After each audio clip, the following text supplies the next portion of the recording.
الحمد للہ وکفا وسلام علی عبادہ الذین اصطفیٰ اما بعد فقال تعالی اعوذ باللہ من الشیطان الرجیم بسم اللہ الرحمن الرحیم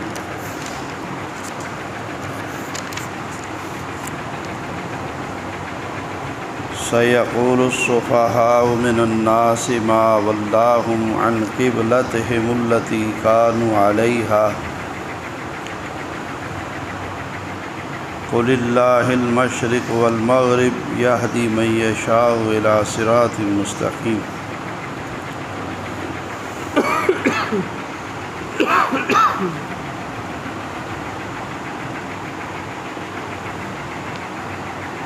دوسرے پارے کے شروع میں یعنی سورہ بقرہ ہی چل رہی ہے اور اس کے شروع میں تحویل قبلہ کا واقعہ بیان ہوا ہے۔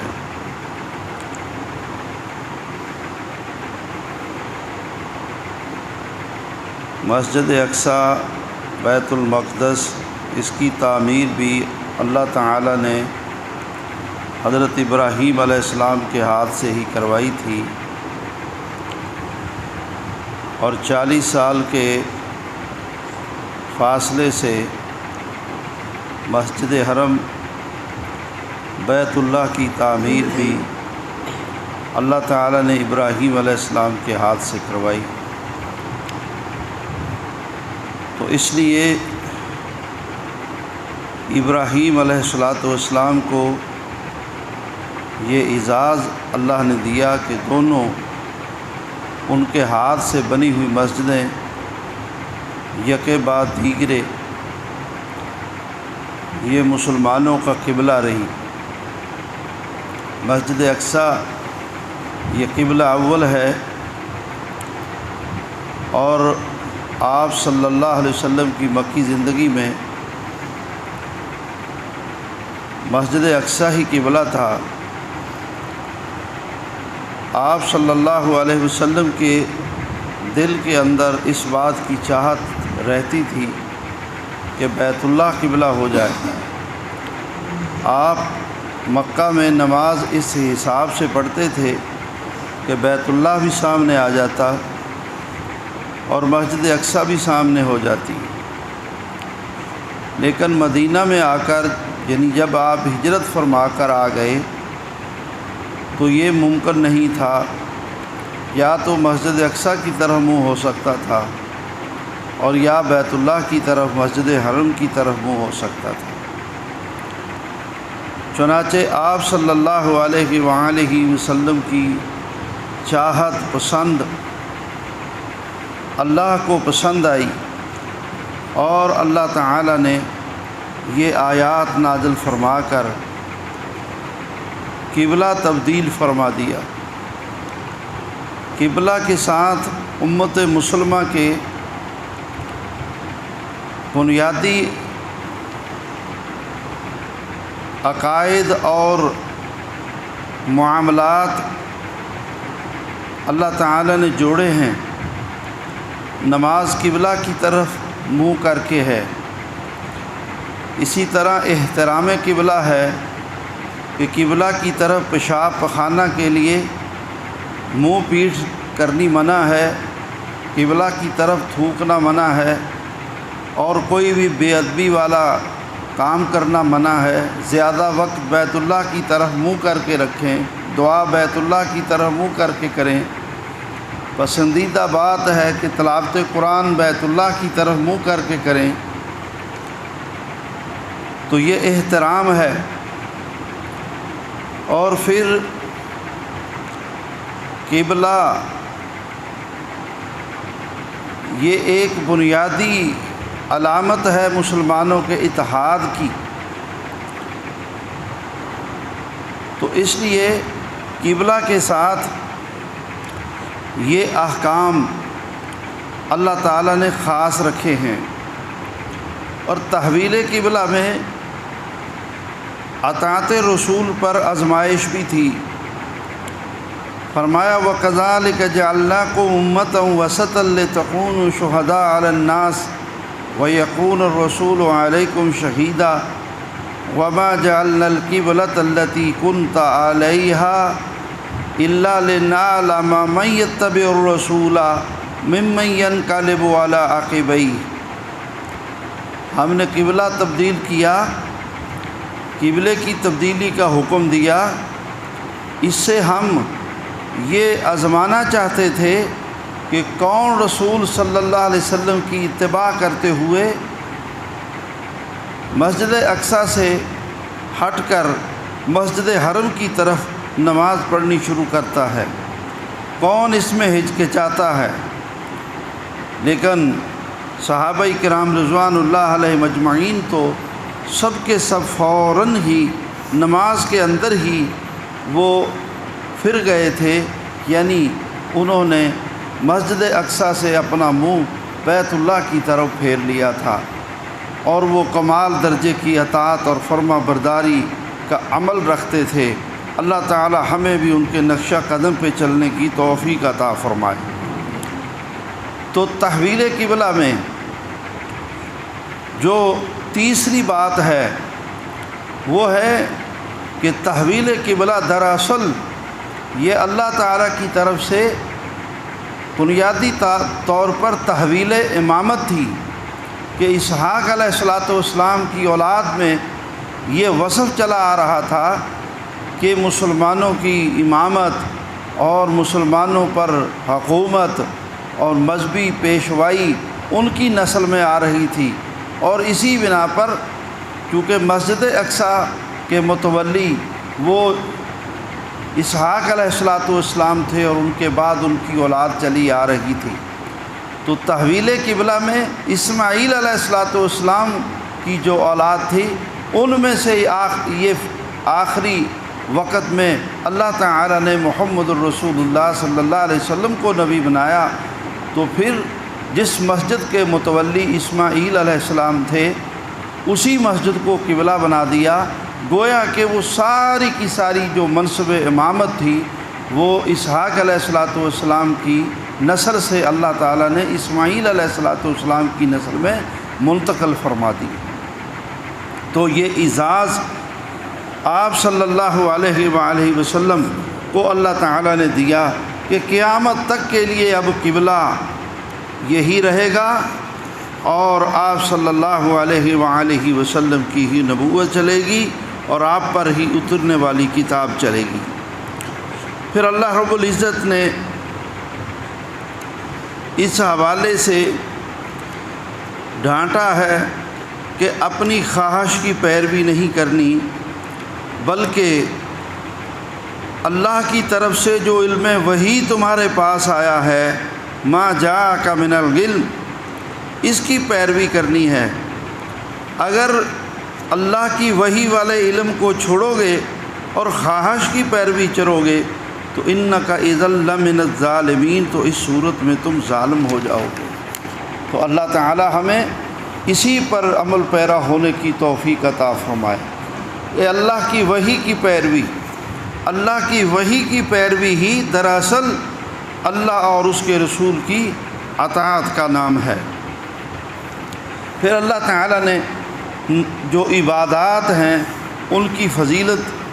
حج کی فضیلت، عمرہ کی فضیلت اور اللہ کی راہ میں مال خرچ کرنے کی فضیلت، یہ احکام بھی اللہ تعالیٰ نے اسی دوسرے پارے میں اور یہی سورہ بقرہ جو چل رہی ہے اس کے اندر اللہ رب العزت نے بیان فرمائے ہیں۔ اور جب تم اللہ کی عبادت کرو گے، مسلمان بن کر زندگی گزارو گے، تو پھر یہ ہو نہیں سکتا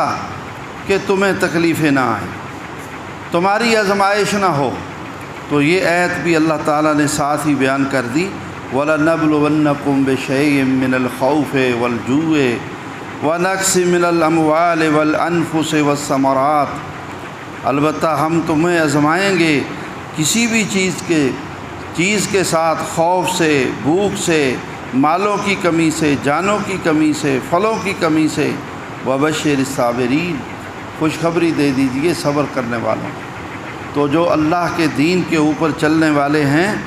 ان کو صبر کا حکم ہے، اور صبر ایسا صبر کہ مصائب پر صبر اور اللہ کی عبادت پر پختگی۔ مصیبتیں، تکلیفیں، آزمائشیں اللہ کی عبادت سے نہ پھیریں، جس کی بنیادی تعلیم یہ دے دی وَاسْتَعِینُوا بِالصَّبْرِ وَالصَّلَاةِ، اے ایمان والو تم اللہ سے مدد طلب کرو صبر کے ساتھ اور نماز کے ساتھ۔ تکلیفیں آئیں تو صبر کرو اور اللہ کی عبادت کرو، نماز پڑھو۔ اور کیا تعلیم دی؟ الذین اذا اصابتہم مصیبۃ قالوا انا للہ وانا الیہ راجعون۔ اللہ کے بندے جب ہم ان کی فرمایا آزمائش کرتے ہیں، ان کو تکلیفیں آتی ہیں تو وہ جزا فضا نہیں کرتے، بلکہ وہ پڑھتے ہیں انا للہ وانا الیہ راجعون، انا للہ وانا الیہ راجعون۔ دراصل یہ اس بات کا اللہ کے ساتھ اقرار ہے کہ ہمارے رب ہم تیرے بندے ہیں، اے ہمارے رب ہم سب تیری طرف آنے والے ہیں، اے ہمارے رب اگر یہ تکلیفیں اور پریشانیاں ہمیں آ رہی ہیں تو ہم تیرا فیصلہ مان کر اس پر صبر کرتے ہیں اور ہم ان تکلیفوں پر کسی قسم کی جزا فضا نہیں کرتے۔ تو اس لیے حضرات گرامی، اللہ کے دین کے اوپر جب چلیں گے تو پھر ضرور آزمائشیں بھی آئیں گی، تکلیفیں بھی آئیں گی، اور خوشخبری ہے ان لوگوں کے لیے جو اللہ کی طرف سے آنے والے ہر فیصلے کو دل سے قبول کرتے ہیں اور اس پر صبر کرتے ہیں، تو اس صبر پر وہ اللہ تعالیٰ سے اجر و ثواب پاتے ہیں۔ پھر اللہ تعالیٰ نے دعوت فکر دی، فرمایا کہ تم دیکھو رات دن کا تبدیل ہونا، زمینوں آسمانوں کی تخلیق، کشتیوں کا پانیوں پر چلنا، اور اسی طرح آسمانوں سے بارش کا اترنا، اور اس زمین کے اوپر یہ تمام کھیتیوں کا پیدا ہونا، اور اللہ کی مخلوق، اڑنے والے، چلنے والے، یہ سب پرندے، ہواؤں کا چلنا، یہ سب اس پہ غور کرو۔ لآیات لقوم یعقلون، عقل مند لوگوں کے لیے اس میں اللہ کی قدرت کی نشانیاں۔ وفی کل شیء لہ آیۃ تدل علی انہ واحد، اور پھر ان تمام قدرت کی نشانیوں کو دیکھ کر مصائب پر مصائب پر صبر کرتے ہوئے اور اطاعت رسول کا جذبہ اپنے دلوں میں پوری طرح رکھتے ہوئے اپنے اللہ سے محبت کرو۔ فرمایا جو ایمان والے ہیں وہ اللہ سے محبت کرتے ہیں، اور جو مشرک ہیں وہ غیر اللہ سے محبت کرتے ہیں، جسے وہ کرنی بھرنی والا سمجھ لیتے ہیں وہ اسی سے محبت کرنے لگ جاتے ہیں۔ اللہ کے بندے وہ صرف اپنے اللہ سے محبت کرتے ہیں، اور اللہ کی محبت میں وہ بڑے سخت ہوتے ہیں۔ تو اللہ تعالی ہمیں اپنے اللہ سے محبت کرنے والا بنائے۔ اور پھر اللہ رب العزت نے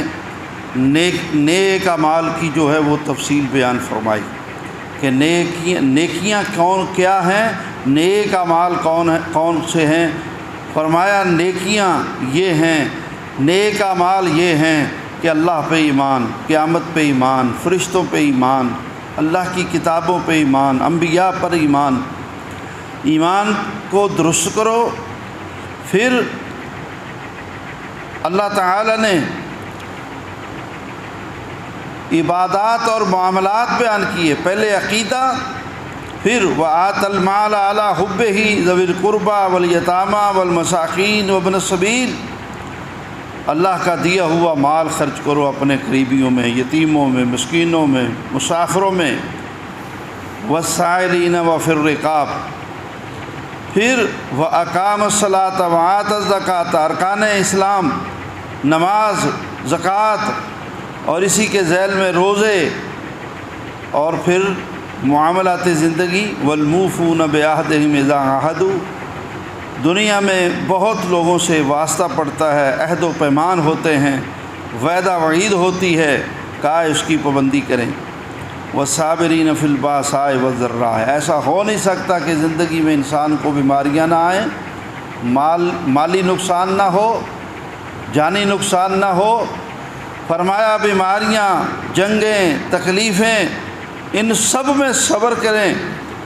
یہ صبر بھی نیکی ہے۔ اولئک الذین صدقوا واولئک هم المتقون، یہی سچے مسلمان ہیں اور یہی متقی ہیں، یہی پرہیزگار ہیں، یہی اللہ کے بندے ہیں۔ تو اللہ تعالیٰ نے پھر یہاں پر اس آیت کریمہ میں تمام نیک اعمال کو مجمل طور پر بیان کیا۔ پھر اللہ تعالیٰ نے ہر عبادت کو تقریباً کھولنے کی جو ہے وہ